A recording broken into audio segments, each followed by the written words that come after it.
Some park like Christians, carefully, symmetrically, enough room behind, in front, and side to side as an overture of their humility. But the math reveals they beg and demand to be dented, to be crowded, to be blocked in by a rusting SUV with oil in the engine so old it reeks like the musk of an alpha mammal seeking a mate. They trample the grid. X positive, Y positive, X negative, Y positive, Y positive, X negative, Y negative, X negative, Y negative. Their drivers dropping plastic gallons of milk, letting loose a single orange from a vinyl bag that gathers dirt and pebbles as it rolls away, stopping in chewed gum, joining an asphalt graveyard of shattered jars of mayonnaise while paper towels are loaded into trucks just waiting to devour the filth of a pending mess in a chic remodeled kitchen. This is the purgatory of the parking lot before the heaven of the grocery store. And the grocery store is the most perfect application of mathematics known to mankind.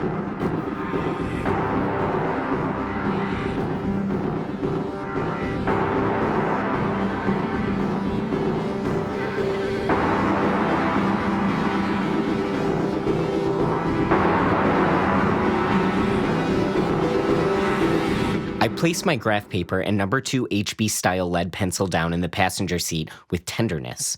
The passenger seat in my 1992 Honda Accord hatchback is 2.33 feet deep by 3.875 feet wide. I'm satisfied. I must go to the meat department immediately. I unclick my seatbelt and enjoy a twinge of arousal as I listen to the nylon strap being sucked into place at a 142-degree angle behind my left shoulder with a satisfying noise, like a lover biting her lower lip and moaning as she edges closer to ecstasy. I have been wearing my seatbelt this whole time while parked because 50,000 car crashes occur in parking lots annually, resulting in over 500 deaths and 60,000 injuries. I must go to the meat department. I get out of my car. I close my eyes and wait for the grid to appear in my mind. There it is. I see the lines, the angles, the negative and positive space. I have pinpointed the angle that will deliver me safely to the automatic sliding door. Eyes clenched, I walk. Step after step, no one touches me. Because the math has predicted this. I open my eyes and I have arrived. And I laugh. I want to cry out, see? Do you see? But there is no humor in the math. It is objective. It is delivered me. The invisible three-dimensional triangulated beam of the automatic door catches me and swings open. On an intercom, 44.78 feet away from where I stand, blurts a static shout. Welcome to the Kettering Kroger. Immediately, I am enraged. The Kettering Kroger? There are 2 Krogers in Kettering, Ohio, not one. This is not the Kettering Kroger. What an insult to the perfect mathematics of the grocery store. Man corrupts it so frequently and with such carelessness. 1 Kroger.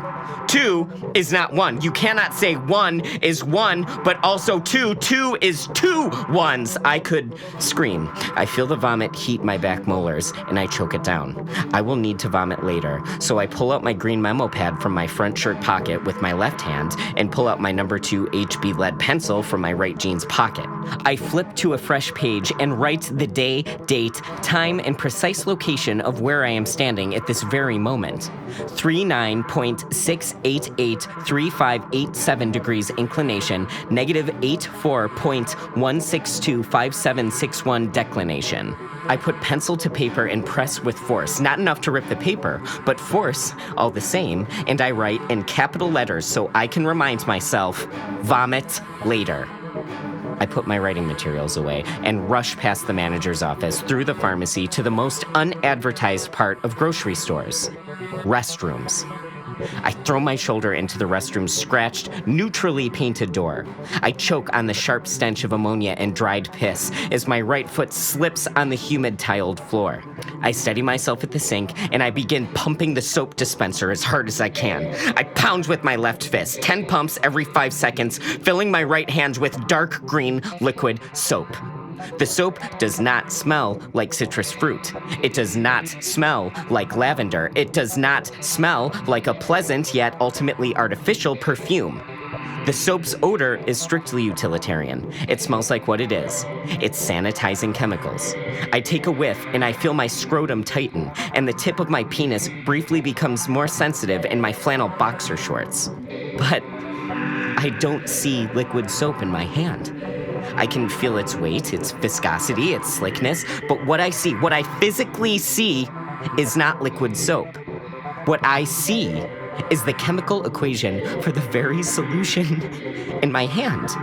It's come to life. It moves at the mercy of gravity and motion. Numbers slip through my fingers and splat on the floor. The atomic weight of hydrogen slides down my wrist and into the cuff of my shirt, chilling my forearm with unbreakable, just perfect logic. I raise my hand to my mouth, and I eat it. It burns beneath my tongue and down my throat. My brain begs for me to spit it out, but I chug it down, handful after handful of sharp chemical sweetness. It churns in my stomach. I belch bubbles, I retch, and I burp greasy air. The soap dispenser will yield no more liquid soap. I have eaten what I loosely determined to be an empirical quart.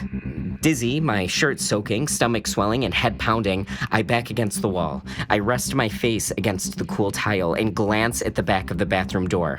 On it is a laminated grid to track the time of cleaning the bathroom. There are cells for day, time, initial, and the paper assures me that the bathroom should be cleaned once an hour. It is Thursday, 1:41 p.m. The most recent cell shows the day, time, and signature of when the bathroom was last cleaned. Wednesday, 11 p.m. A.S. The rushed handwriting flowing into other cells on other rows of the grid. I stare at the sloppy handwriting and the author's rejection of the precise rows. It's a full confession of the employee's carelessness, lack of responsibility, and hatred of mathematical perfection. There's a pounding at the door. My throat hurts. I have been screaming. "Open the door, sir!" a familiar voice commands. I go cold. I clap my hand over my mouth to silence myself. My fingers slip over my lips, still wet with soap. "Sir, open the door now!"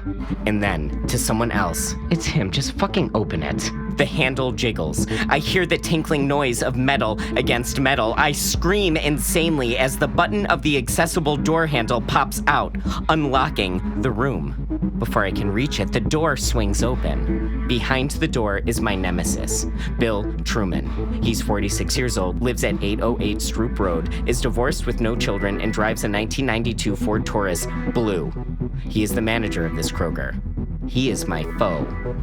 His pencil-thin mustache quivers above his nearly invisible lips. The look on his face is of pure hatred and frustration, but I can't take it seriously because, first of all, I hate him, and second of all, his right eye is lazy and seems to be looking over my shoulder. I belch soap at him.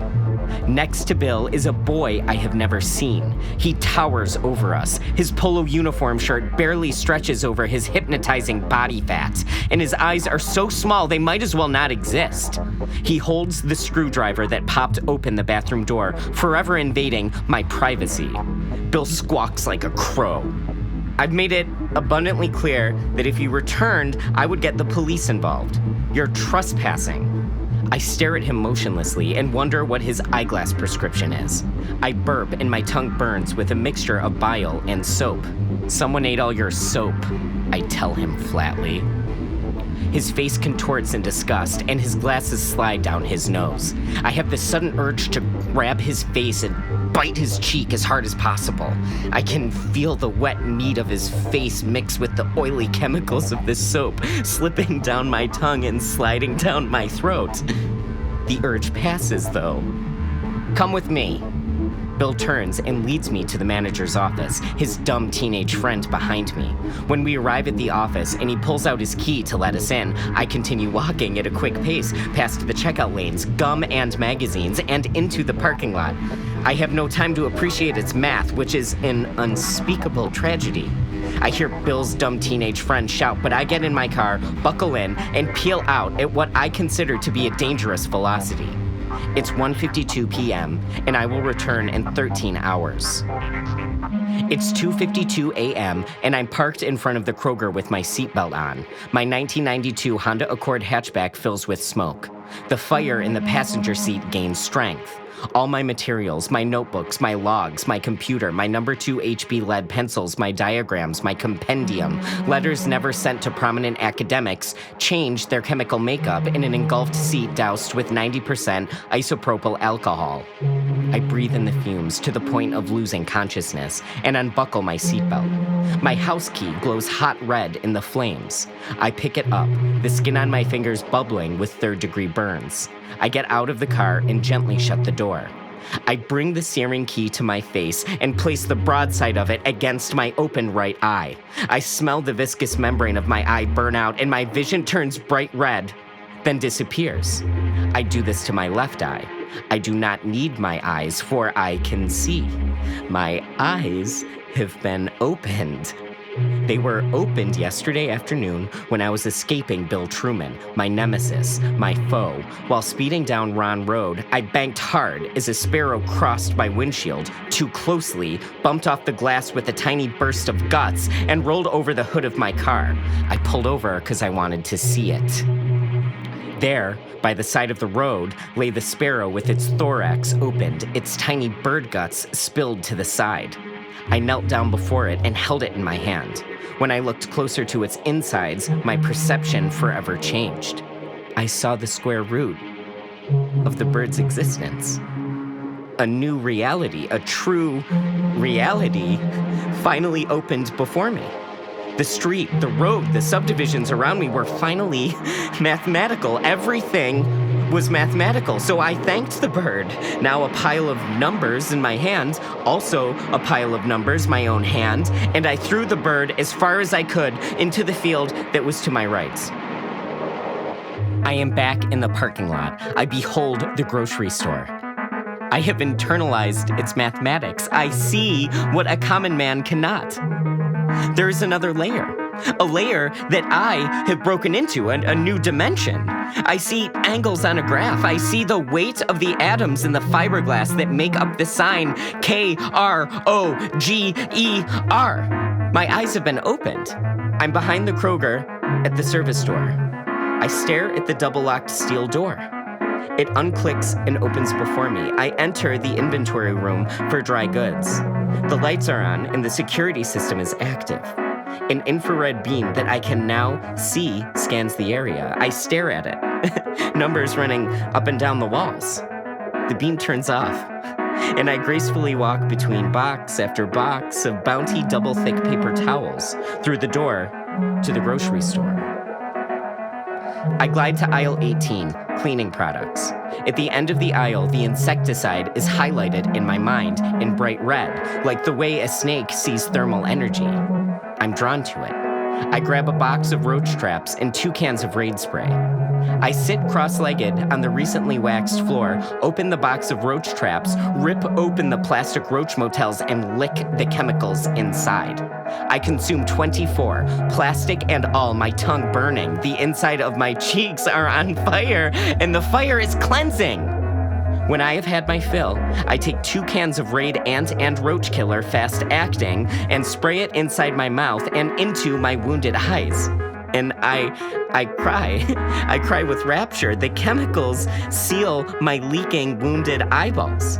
I can see only the mathematical outlines of 4-dimensional reality. I sense the atomic makeup of the world around me. I perceive the world better than I ever have. My brain sending out impulses to reflect back to me the way a dolphin uses echolocation or the way a bat uses sonar. And I weep and I weep and I weep because I'm grateful to the world. I am grateful to its precise science.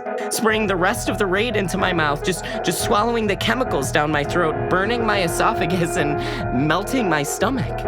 And so I crawl down the aisle and find an economy-sized bottle of Pine Sol. I open it and I drink it. It's scented like a forest I have never been in, and I drink it all.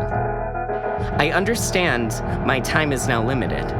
My body is in agony, but my spirit is in ecstasy. I am the yin and the yang of existence, and I have transcended physicality. And I'm so thirsty I could vomit.